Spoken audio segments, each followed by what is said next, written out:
talk about your involvement going from coaching at Conchita Espinosa Academy, then getting involved in the Tamiami, doing your own program in Tamiami.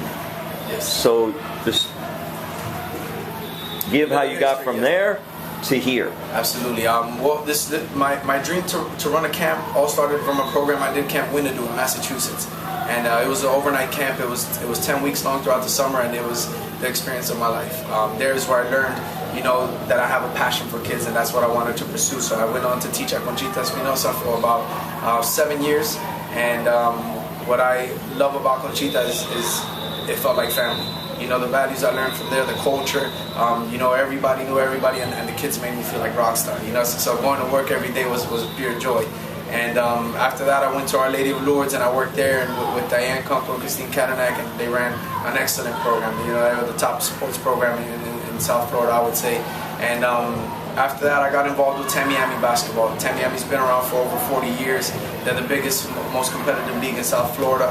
And a girls' travel team called the Tamiami Thunder went on to started out not so great, but through fundamental training, through a lot of repetition, a lot of hard work, they ended up being the top team in the nation.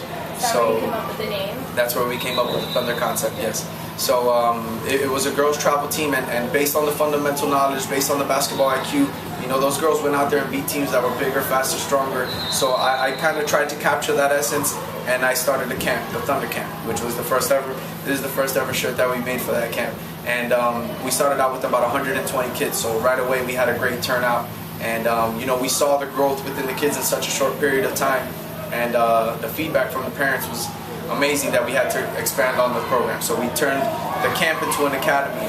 The academy was growing and picking up momentum, and we turned it into our full-on league, and we ended up with about 330 kids in our first league. So it was a great jump, and from there, I knew we had something special. Looking for facilities, it took a while. It was a long journey. I finally, because there you had to use the city's facilities. Yes, the youth fair owns the facility, and they've been spectacular with us. The youth fair has been great, So, but they have other things absolutely, too. Yeah, we have limitations as far as the facility, but they've been great with us. But due to the limitations, I felt like there's more need for basketball, and specifically more need of a fundamental training. So I went out and looked for a new place, and that's how we came across the ThunderPlex. And it took us about 8 months to get it open, but it's been a dream. It really is a dream come true. How many overall now? You have 100 for the camp. Yeah, right now we have any other programs? Currently, we started out our first season with about 250 kids in our first season, and that was just one program. When was that? That was in January. We started in January, and it ran through, I want to say, April. And, was that when it officially opened to January? Yeah, January is when it officially opened. We had our grand opening, and it was just a huge celebration. And then we went from literally having one program to over 8 programs running simultaneously now. We currently have our summer camps in 3 locations. We have the ThunderPlex, Doral Isles, and Conchita Espinosa. We have our youth rec league that runs every night throughout the week. We have our adult Thunder Premier program. We have our women's league. We want to make sure we capture everything. We have our volleyball program, and then back at Tamiami, where the roots of all of this started, we have our fundamental training clinic going on right now for the Tamiami kids. So it's been a blessing, and to see these kids grow and become confident, it's been. Because that's the thing, you're gonna have you have rec programs.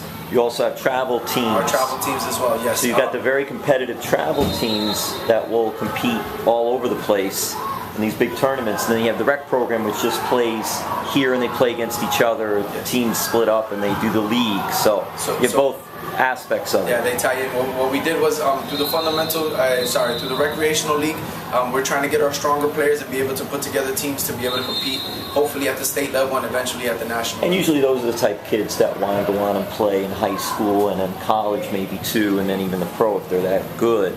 So what the rec program is more have fun, go out there, and it's a little less competitive. And also, so the parents have a choice, whatever they want to put their child in, get involved with. Exactly. Our philosophy for the travel program is if somebody's willing to commit to the time and put the effort. So it takes time, it takes money. It takes time, it takes money. Yeah. And I have an excellent staff. You know, a lot of these are former players of mine. A lot of them have experience on state championship teams, nationally ranked Thunder teams. We have men and women, and everyone knows exactly what their role is, and they're very passionate about it. They give the kids 100%, and you know, I always tell them that the kids feed off our energy. So I have a top-notch staff. So the idea is, if somebody's willing to commit to our elite travel program, then we'll give them the tools to succeed. But they have to be willing to work hard and commit, which is the two main things: hustle hard and hard work, which is our Thunder code.